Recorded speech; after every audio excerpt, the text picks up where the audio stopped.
Hi viewers, welcome to our channel. ప్రస్తుతం మనతో పాటు సీనియర్ జర్నలిస్ట్ దాము బాల వస్తున్నారు. వారితో మాట్లాడదాం. నమస్కారం సార్. సార్, రేవంత్ రెడ్డి గారికి గల్లా జయదేవ్ గారు వార్నింగ్ ఇస్తున్నట్టుగా తెలుస్తుంది సార్. అమర్ రాజా బ్యాటరీ కంపెనీ ఉంది కదా, దాన్ని తల్లి ఇచ్చేస్తామన్నట్టుగా బ్లాక్ మెయిల్ అయితే చేస్తున్నారు సార్. అయితే ఇప్పుడు ఈ గల్లా గారి వెనకాల చంద్రబాబు నాయుడు గారు ఉన్నారు అని చెప్పేసి కూడా వార్తలు వినిపిస్తున్నాయి. అసలు ఎందుకు ఆయన బ్లాక్ మెయిల్ చేస్తున్నారు, మరి దీని వెనక చంద్రబాబు నాయుడు గారు ఉన్నారా, వీళ్ళ ప్లాన్ ఏంటంటారు సార్? అమర్ రాజా బ్యాటరీస్ జనరల్ వాళ్ళ కంపెనీ అమర్ రాజా బ్యాటరీస్ సంబంధించిన గల్లా జయదేవ్ నిన్న ఒక స్టేట్మెంట్ ఇచ్చాడు. దాని ఇదేంటంటే, మాకు గతంలో కొన్ని ఇండస్ట్రియల్ ఇన్సెంటివ్స్ ఇస్తామన్నారు. సో ఆ హామీలు నెరవేరకపోతే మేము వెళ్ళిపోతాము, ఎక్స్పాండ్ చెయ్యము అనేది చెప్పారు. దీన్ని అందుకున్న కేటీఆర్ ఆల్రెడీ కేఎస్ టెక్నాలజీ వాళ్ళు గుజరాత్ వెళ్ళిపోయారు, చెన్నై వెళ్ళిపోయారు. తర్వాత కార్నింగ్ కేఎస్ టెక్నాలజీ వాళ్ళేమో గుజరాత్ వెళ్ళిపోయారు, కార్నింగ్ ప్లాంట్ వాళ్ళేమో చెన్నై వెళ్ళిపోయారు. ఇప్పుడు అమర్ రాజా కూడా వెళ్ళిపోతూ ఉంటున్నారు. ఈ రేవంత్ రెడ్డి ప్రభుత్వం చేతగాంది దద్దమ్మదని ఇంకా ఆయన పద్ధతులు ఆయన విమర్శించాడు. అసలు యాక్చువల్గా ఏంటంటే, అమర్ రాజా కంపెనీస్ బ్యాటరీస్ కంపెనీస్ సంబంధించి మహబూబ్ నగర్ దగ్గర దివిటిపల్లి అనే గ్రామంలో 2 రకాల ప్రాజెక్ట్స్ని వాళ్ళు పెట్టబోతున్నారు. ఒకటి green field manufacturing facility for lithium and ion battery making అనమాట. ఇది 16 గిగావాట్లతో ఇది పెడుతున్నారు. రెండవది బ్యాటరీ ప్యాక్ అసెంబ్లింగ్ అనమాట. ఇది 5 గిగావాట్ల సామర్థ్యంతో పెడుతున్నారు. వీళ్ళది ఏంటంటే, మొన్న ఏం జరిగిందంటే, customer qualification plant cell manufacturing phase 1 బ్యాటరీకి సంబంధించి 1.5 గిగావాట్తో స్టార్ట్ అయింది. దాని ఓపెనింగ్ అప్పుడు ఈ గల్లా జయదేవ్ ఈ కామెంట్స్ చేశాడు. సో క్లియర్గా ఆయన ఏం చెప్పాడంటే, మాకు కొన్ని ఇండస్ట్రియల్ ఇన్సెంటివ్స్ ఇస్తా అన్నారు, అందువల్ల 10 ఏళ్లలో మేము ఈ 2 ఫేజీలు ఈ 16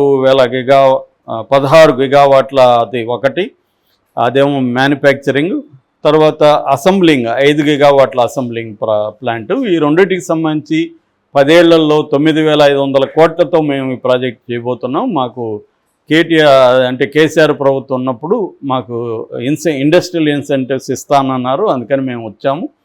ఇప్పుడు అవి కానీ నెరవేర్చకపోతే మేము వెళ్ళిపోతాము, నెరవేర్చే పరిస్థితి కనిపించట్లేదు, ఇక్కడ ఆర్థిక పరిస్థితి బాగాలేదు అనేది ఆయన కామెంట్ చేశాడు.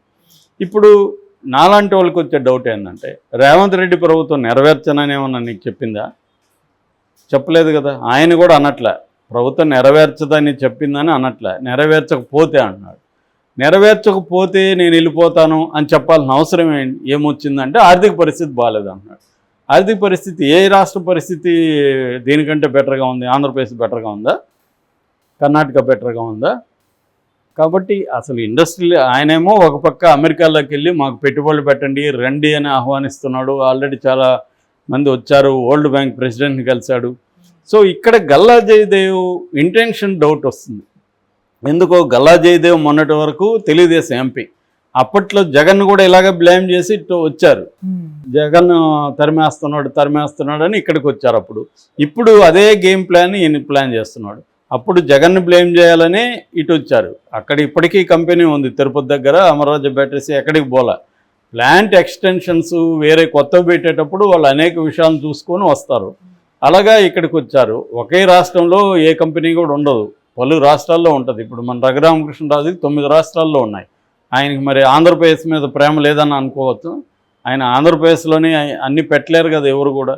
రకరకాల అంటే వాళ్ళ బేస్ మెటీరియల్ కావచ్చు, అది ఎక్కడ దొరుకుతుంది, తర్వాత సప్లై చైన్ ఎక్కడ ఉంటుంది, డిస్ట్రిబ్యూషన్ నెట్వర్క్ ఎలా ఉంటుంది, ప్రభుత్వం నుంచి ఇన్ఫ్రాస్ట్రక్చర్ ఫెసిలిటీస్ ఏమున్నాయి, స్ట్రాటజిక్గా ప్లేస్ ఎట్లాంటిది, ఇవన్నీ అనేక అంశాలు చూస్తారు. అట్లాగే మనం పెడుతున్న కంపెనీకి సంబంధించి ఇతర కంపెనీలు అక్కడ ఏరియాలు ఏమున్నాయి, అనేక అంశాలని చూసి ఇండస్ట్రీస్ వస్తుంటాయి తప్ప ఓన్లీ గవర్నమెంట్ రమ్మంటే వెళ్ళిపోవు ఎగేసుకుంటే ఎక్కడికి కూడా.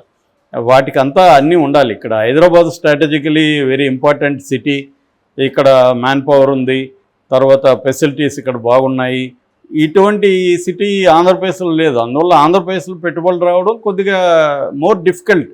అక్కడ స్పెసిఫిక్గా ఏంటంటే కోస్టల్ లైన్ ఉంది కాబట్టి అక్కడ కోస్టల్ సముద్రానికి సంబంధించిన కోస్టల్ బెల్ట్లో కొన్ని రకాల స్పెసిఫిక్ ఇండస్ట్రీస్ అక్కడ వచ్చే అవకాశం ఉంది. అట్లాగే బెంగళూరు దగ్గర ఉన్న హిందూపూర్లో కొన్ని ఐటీ ఇండస్ట్రీలు వచ్చే అవకాశం ఉంది.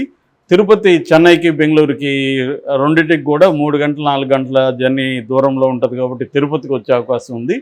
అలాగా కొన్ని ఏరియాల్లో కొన్ని ఇండస్ట్రీస్ని అక్కడ తీసుకురావాల్సిన అవసరం ఉంటుంది ప్లాన్ చేసుకుని. సో ఈ అంశాలన్నీ ఉంటాయి. కాబట్టి ఇప్పుడు డౌట్ వచ్చేది ఏంటంటే గల్లా మీద రేవంత్ రెడ్డి ఏమో ఇవ్వనని చెప్పలేదు, నువ్వు వెళ్ళిపో నేను ఇవ్వను నీకు అనట్లేదు, ఏమీ లేకుండా గతంలో జగన్ని బ్లేమ్ చేసి ఇక్కడికి వచ్చినట్టుగా ఇప్పుడు రేవంత్ రెడ్డిని బ్లేమ్ చేసి మళ్ళీ ఆంధ్రాకి వెళ్తాడా? ఎందుకంటే ఆంధ్రప్రదేశ్లో తన తెలుగుదేశం ప్రభుత్వం ఉంది కాబట్టి ఇప్పుడు చంద్రబాబు దీని వెనక ప్లాన్ చేసి నువ్వు ఇక్కడికి రా అని పిలిచాడా?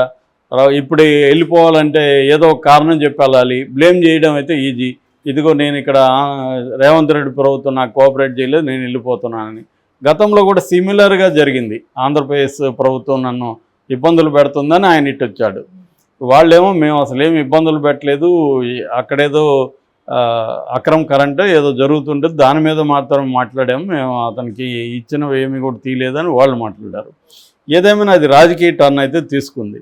ఇప్పుడు అదే స్ట్రాటజీ గల్లా జయదేవ్ ఇక్కడ చేస్తున్నట్టు కనబడుతుంది. ఎందుకంటే నేను మొత్తం ఆయన మాటలంతా విన్నాను. ఆయన ఎక్కడా కూడా రేవంత్ రెడ్డి ఇవ్వనని చెప్పలేదు. రేవంత్ రెడ్డి ఆర్థిక పరిస్థితి గురించి ఆయనేమో ఘోరంగా ఉంది, నేను ఊరికి ఏమి ఇండస్ట్రీగా ఇవ్వలేను, నిజానికి ఫ్యూచర్ సిటీ కడతాను, ఇంకా డెవలప్ చేస్తాను హైదరాబాద్ని, చుట్టుపక్కల ఇప్పుడు ఎట్లాగైతే సికింద్రాబాదు హైదరాబాదు సైబరాబాద్ ఉన్నాయో 4th సిటీ నేను డెవలప్ చేస్తాను, అసలు హైదరాబాదు ఫ్యూచర్ స్టేట్గా నేను మారుస్తానని దీనికి ఒక పేరు కూడా పెట్టి రేవంత్ రెడ్డి చేస్తున్నాడు. ఏ గవర్నమెంట్ వచ్చినా ఖచ్చితంగా వాళ్ళు ఏం చేస్తారంటే కనీసం వాళ్ళ ప్రయోజనాలు దృష్టిలో పెట్టుకున్న 2 రకాల ప్రయోజనాలు ఆశిస్తారు. ఒకటి, డబ్బులు తినడానికి పెద్ద ఎత్తున అభివృద్ధి కార్యక్రమాలు చేయకపోతే డబ్బులు తినలేరు, అది ఒకటి. రెండవది, మళ్ళీ అధికారంలోకి రావాలంటే పెద్ద ఎత్తున నేను అభివృద్ధి చేస్తానని చెప్పుకోవడానికైనా అభివృద్ధి చేయాలి. ఈ 2 అంశాలు వాళ్ళ పాయింట్ ఆఫ్ వ్యూ నుంచి ఉంటాయి. ఒకవేళ ప్రజల పాయింట్ ఆఫ్ వ్యూ నుంచో పీపుల్ సెంట్రిక్ అప్రోచ్ లేకపోయినా కూడా ఎందుకు అభివృద్ధి జరుగుతుందంటే ఈ 2 కారణాలతో అభివృద్ధి చేస్తారు. ఏ రాజకీయ నాయకుడైనా అభివృద్ధి చేయకుండా ఉండడు.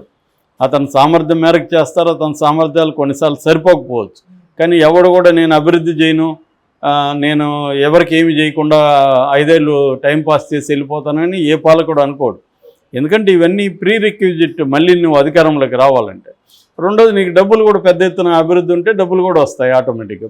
కంపెనీ పెడతావు, కంపెనీకి నీకు ఇవన్నీ ఇస్తున్నావు కదా, ల్యాండ్ ఇస్తున్నా, పవర్ ఇస్తున్నా, వాటర్ ఇస్తున్నా, ఇక్కడ రిసోర్స్ అన్ని ఇస్తున్నా కదా, నాకేంటంటాడు, జరుగుతుంది. ప్రైవేట్ కంపెనీల్లో ఉండే అవినీతి ప్రభుత్వ కంపెనీల్లో కానీ ప్రభుత్వ సెక్టర్లో కానీ లేదు. ఇవాళ పెద్ద ఎత్తున అవినీతి అనేది అక్కడ కూడా ఉంటుంది.